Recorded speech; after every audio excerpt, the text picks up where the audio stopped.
Assalamualaikum warahmatullahi wabarakatuh. Selamat datang di rilis Survei Nasional Populi Center yang baru saja kami rilis pada 7 Februari 2024 pukul 10 pagi tadi. Ada cukup banyak perkembangan yang terjadi selama pendaftaran Capres-Cawapres, kemudian melalui tahapan kampanye serta debat kandidat yang berlangsung selama 5 kali Capres dan Cawapres. Dan kini 7 hari menjelang pemilihan, cukup banyak masyarakat yang menantikan rilis Survei Nasional Populi Center. Oleh karena itu, sebagai bagian dari kewajiban kami melakukan edukasi kepada masyarakat, kepada publik secara umum, kami memutuskan untuk merilis survei nasional kami. Sebelum perkenalkan, saya Dimas Ramadan, sebelah saya Pak Usep Ahyar selaku peneliti senior. Kita akan membahas sekilas mengenai temuan survei nasional Populi Center.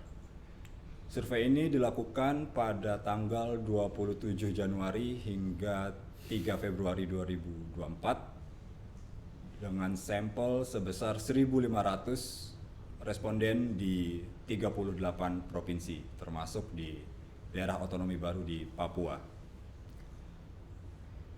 Adapun margin of error dalam survei ini ialah 2,53% pada tingkat kepercayaan 95%. Persebaran responden dilakukan secara proporsional berdasarkan daftar pemilih tetap yang dikeluarkan oleh KPU RI, sehingga dari situ kita mendapat proporsi jumlah responden di setiap provinsi. Pengacakan dilakukan dengan cara multi-stage random sampling di 150 kota kabupaten di Indonesia. Adapun temuan penting yang pertama ialah apabila pemilihan presiden dilakukan hari ini, mayoritas masyarakat menjawab akan memilih pasangan Prabowo Gibran dengan angka 52,5%. Kemudian yang memilih pasangan Anies Baswedan Muhaimin Iskandar jumlahnya sebesar 22,1%. Dan yang memilih pasangan Ganjar Mahfud jumlahnya sebesar 16,9%. Adapun jumlah responden yang belum memutuskan siapa pilihan capresnya ialah sebesar 6,3%, serta 2,2% menolak memberikan jawaban atas pilihan capresnya.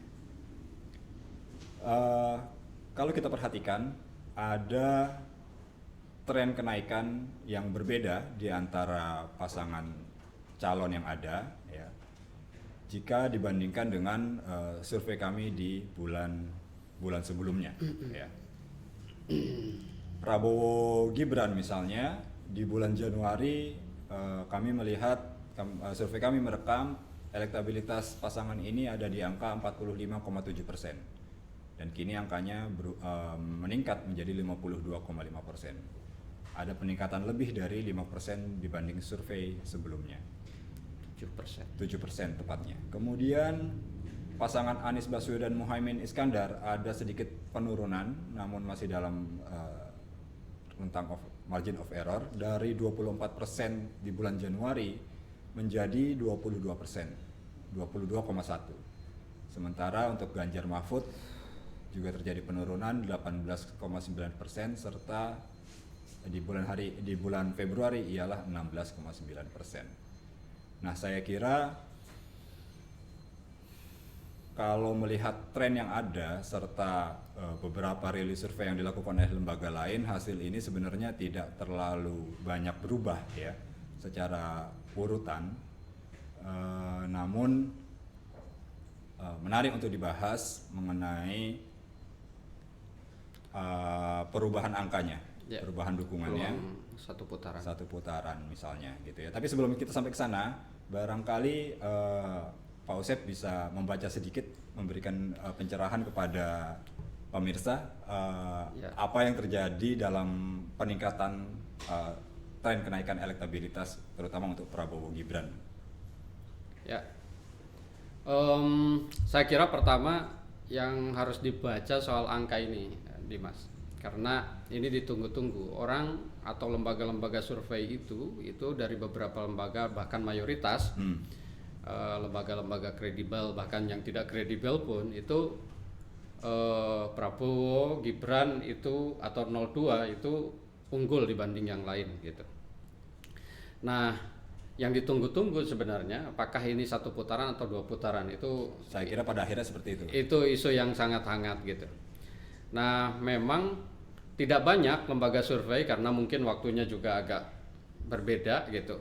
Yang terakhir misalnya ada LSI DNIJA, lalu kemudian ada Populi itu yang sudah menyentuh di atas angka psikologis 50%, karena kita tahu kalau satu putaran itu syaratnya itu lebih 50%, ada satu yang 50%, lalu kemudian juga ada di 19 provinsi atau setengah atau 50% dari jumlah provinsi itu yang mendapatkan 20% masing-masing. Nah, kita membaca bahwa atau kita menghasilkan atau survei Populi terakhir yang dirilis hari ini itu ada 52, Prabowo mendapatkan 52,2. Tapi ini sebenarnya kalau dilihat margin of error lalu kemudian juga perhatian terhadap undecided voters itu juga tidak serta-merta bahwa kita bisa menyatakan bahwa 100% ini akan terjadi satu putaran. Cara menghitungnya begini. Jadi kalau 1500 ya dengan multi-stage random sampling itu angka margin of errornya itu dikira-kira 2,53 gitu atau 3 lah kita bulatkan, atau bahkan multi-stage random sampling itu bisa sampai 5 gitu ya. Oke lah 3. Jadi angka 52,5% itu untuk Prabowo Gibran itu sebenarnya confident of intervalnya itu ada di angka 49 sampai 53 atau 55 lah, 55 gitu ya, 55-an. Ada 6 rentangnya gitu. Nah, yang di bawah 50 itu ada 1%. Jadi 49 itu ada 1%. Jadi jadi peluang 2 putaran itu 1/6. Jadi 1/6 sekitar 15-20%. Jadi peluang 1 putaran itu 70-80%. Jadi ambil 5, bahkan mungkin peluang 1 putaran itu 60%. Itu pun kalau dihilangkan undecided votersnya yang masih 8, sekian persen gitu ya, 9%. Nah, ini kalau undecided votersnya itu ternyata ke-2 dan ke-3 itu saya kira itu bisa jadi 2 putaran itu. Jadi yang terjadi adalah yang 30%. Jadi ini peluang 1 putaran itu 70% lah saya kira. Nah, pertanyaan selanjutnya kemudian ini tren kenaikan itu terjadi di Prabowo Gibran gitu. Nah, memang kalau dilihat lebih jauh ya, lebih detail data-data itu, memang di setiap kategori usia gitu ya, di setiap kategori elektabilitas itu ada peningkatan. Misalnya kelompok usia itu juga terdapat dukungan cukup di Gen Z dan milenial ya, yang kita tahu itu juga proporsinya besar. Proporsinya juga besar. Lalu kemudian wilayah, kita tahu wilayah Jawa Timur ya, survei-survei yang lain itu juga sudah di angka 56 ya, kita 57 ya, 57, ada yang 60 bahkan kalau saya lihat gitu. Jawa Barat, Jawa Tengah itu juga di 53, itu udah melampaui. Lalu kemudian juga di wilayah-wilayah Jawa Barat itu di angka 56-an gitu ya. Jadi sebenarnya di angka-angka kunci di wilayah-wilayah kunci di Jawa Barat, Jawa Tengah, Jawa Timur itu sebenarnya survei-survei atau tingkat elektabilitas 02 itu sudah melampaui angka psikologis ya 50% lebih gitu. Nah, ini banyak faktor sebenarnya yang kita bisa baca ya. Ini karena kan pertanyaan kenapa misalnya banyak bermunculan juga hal-hal yang dinalar oleh publik, misalnya ini bisa menurunkan elektabilitas Pak Prabowo gitu, 02 gitu. Tapi kok tidak tercapture? Bahkan kita tidak melihat bahwa ada pengaruh yang signifikan. Ini kita tahu survei kita itu 27 sampai 3 Februari. Tapi di survei kita itu kan sudah marak ya, tuduhan soal pelanggaran etik, lalu kemudian juga soal tuduhan-tuduhan di kampanye, tapi kecurangan di kampanye, tapi itu juga tidak tercapture oleh survei kita. Bahkan survei kita melihat tren kenaikan 02 itu cukup signifikan, bahkan naik hampir 7% gitu ya, dari 55 gitu. Bahkan sebelumnya itu 56, lalu kemudian sempat turun 55, lalu kemudian sekarang naik dan agak meroket juga. Nah, saya kira faktornya banyak ya kalau kita dilihat secara kualitatif ya. Angka-angka ini bisa dijelaskan bahwa misalnya dilihat dari partai ini juga sudah terlihat bahwa ada efektivitas partai politik pendukung Pak Jokowi yang cukup signifikan. Kita lihat ada Golkar ya, dukungan terhadap Pak Prabowo juga bertambah ya. Artinya kampanye ini dari mesin-mesin partai ikut memberikan kontribusi, saya kira. Dan itu mungkin ya kalau dari pernyataan-pernyataan dari beberapa tim TKN itu juga memperlihatkan bahwa strategi mereka untuk memperkuat tim partai politik itu agar tidak terjadi split tiket itu juga dilakukan ya. Dan kita tahu bahwa para pendukung Pak Prabowo 02 itu secara partai politik ya, kursi di DPR itu sangat tinggi, di atas di 43-an lah kira-kira gitu. Jadi ini melampaui ya. Nah, memang akhirnya selain dari partai, PAN juga bertambah ya dukungan terhadap 02, lalu kemudian juga apalagi Gerindra saya kira solid karena mendapatkan efek ekor jas gitu ya dari pencalonan Pak Prabowo. Itu juga sebenarnya yang paling menurut saya signifikan itu adalah wakil presiden, calon wakil presiden, yang itu di belakangnya kita tidak bisa hanya melihat atau membaca Pak Gibran semata, tapi di belakangnya itu adalah Pak Jokowi yang kita tahu adalah dia anak bapak dan anak gitu. Ya, jadi ketika kita melihat bahwa Pak Jokowi ini approval ratingnya itu naik, itu juga berkorelasi positif terhadap 02 ya.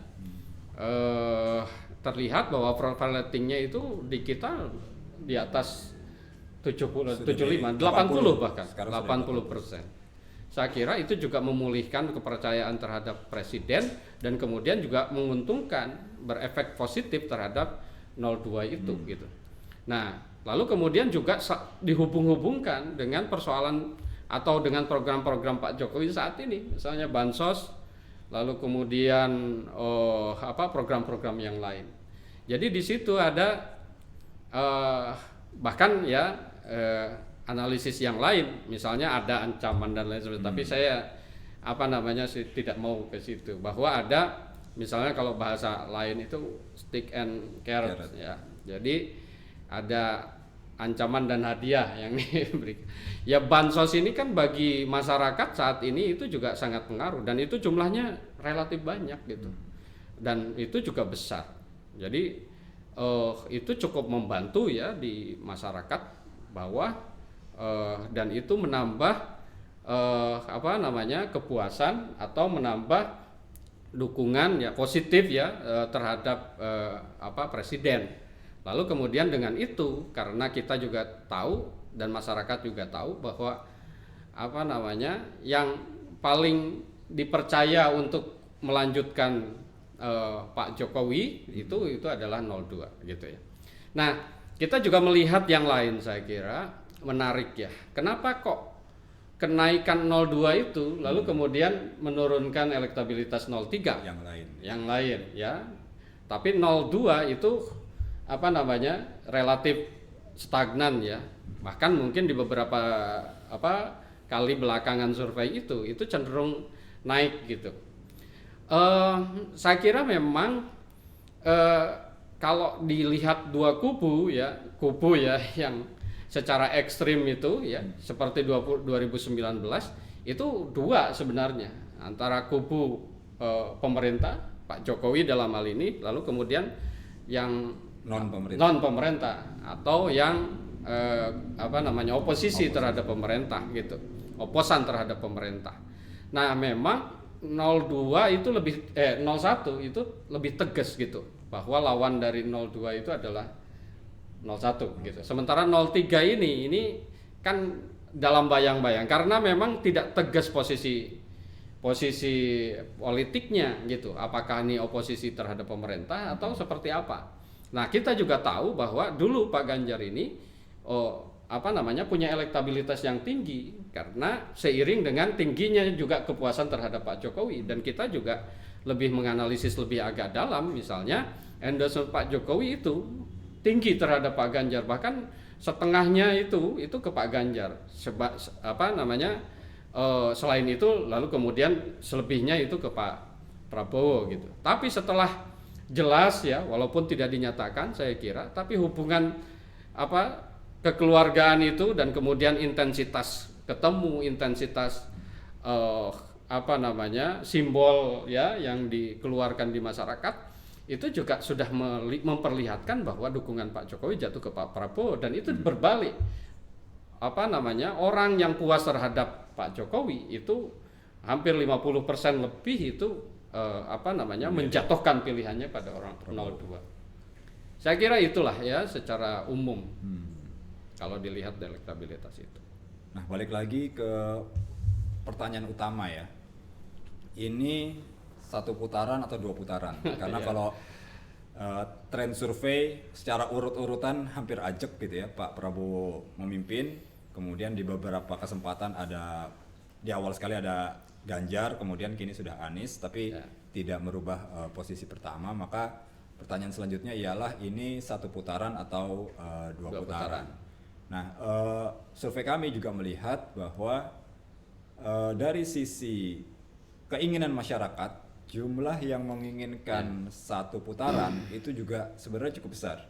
Dan ini kalau kita bedah di antara pendukung yang menjawab ingin satu putaran atau dua putaran, untuk yang menjawab satu putaran kita cross dengan pilihan capres cawapresnya, itu angkanya relatif hampir imbang. Jadi pemilih Anies juga ingin satu putaran, pemilih Ganjar juga ingin satu putaran, pemilih Prabowo juga satu putaran.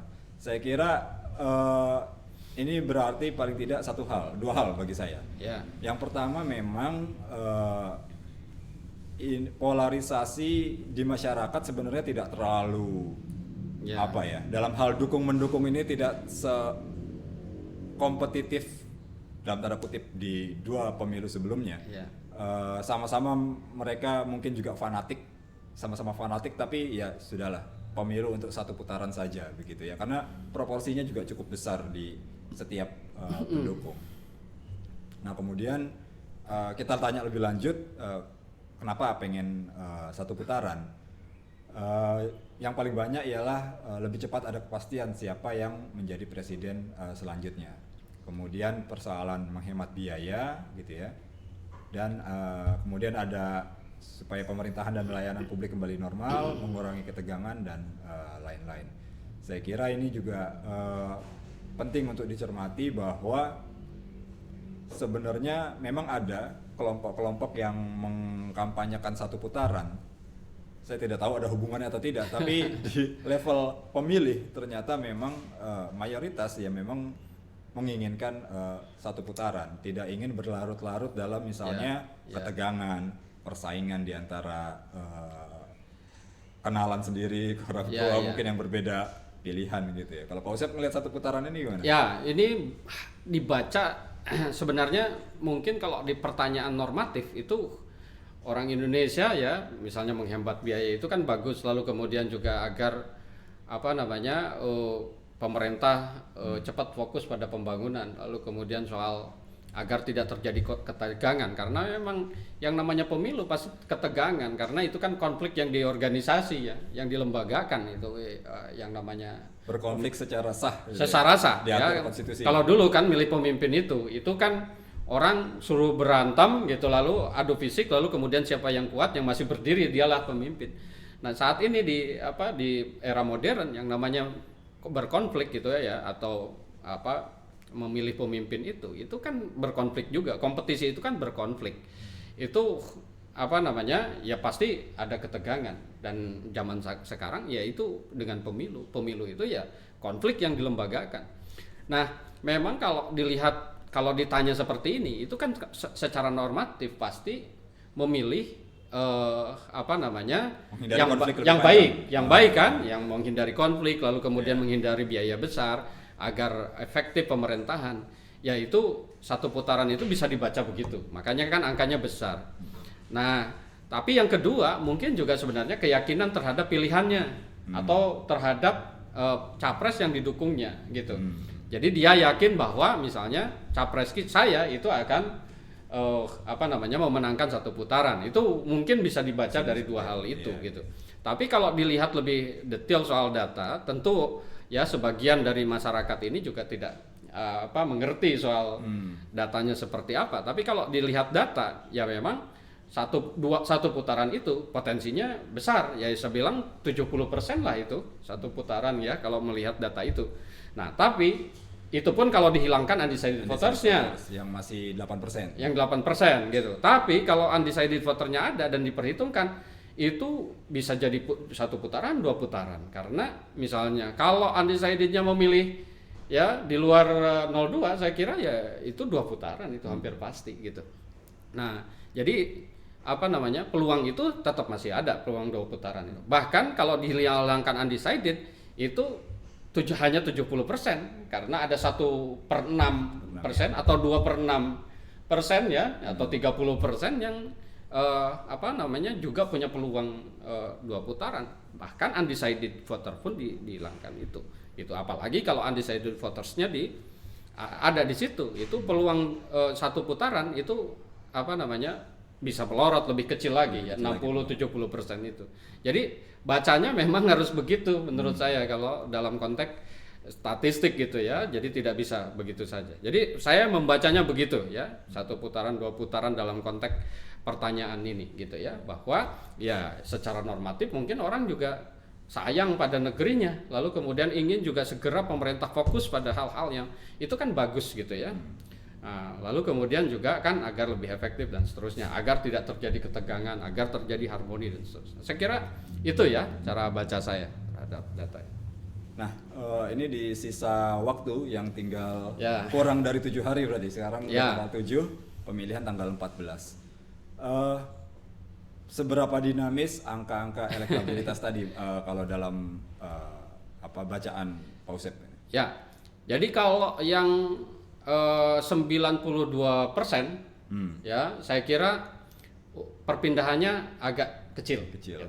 Ya, memang di situ ada swing voters ya yang mungkin angkanya 15 sampai 19. Tapi saya kira tidak akan menjadi kejutan lah yang lebih tinggi ya. Kecuali kalau ada peristiwa-peristiwa politik yang sangat ekstrim gitu ya. Lalu kemudian kalau dibaca undecided saya kira mungkin ya tidak memilih juga atau sedikit sekali yang akan berubah. Jadi saya menduga bahwa angka-angka ini itu atau tidak akan terjadi kejutan yang ekstrim ya selama 7 hari ini dari angka-angka seperti ini gitu. Walaupun masing-masing terus meneguhkan dan bekerja. Ya itu juga menjadi pertimbangan. Semua itu juga meneguhkan ya, apalagi partai-partai itu juga kan tetap bekerja dan terlihat bahwa partai ini cukup signifikan juga mempengaruhi kepada elektabilitas capres cawapres itu saya kira. Oke, barangkali ini terakhir Pak Usep.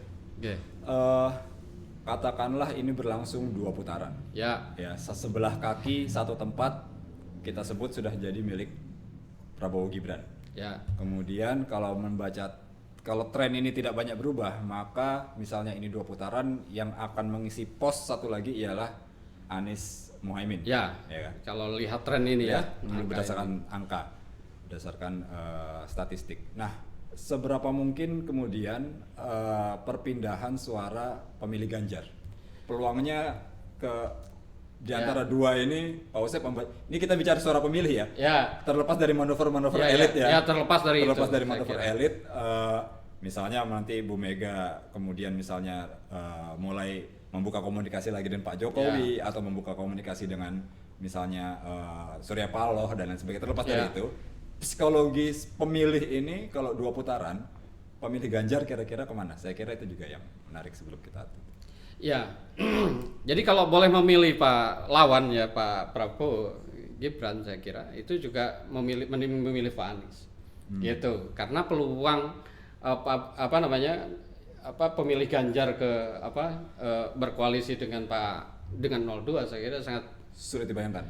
Lebih tinggi. Oh, malah lebih tinggi. Iya, saya kira karena ini kan juga sama ideologis, secara ideologi ya, nasionalis segala macam itu lebih dekat. Kesejarahan juga begitu gitu loh ya. Beda dengan di basisnya ya. Jadi mungkin elit ini bisa saja berkoalisi di elit saja. Tapi memang menurut saya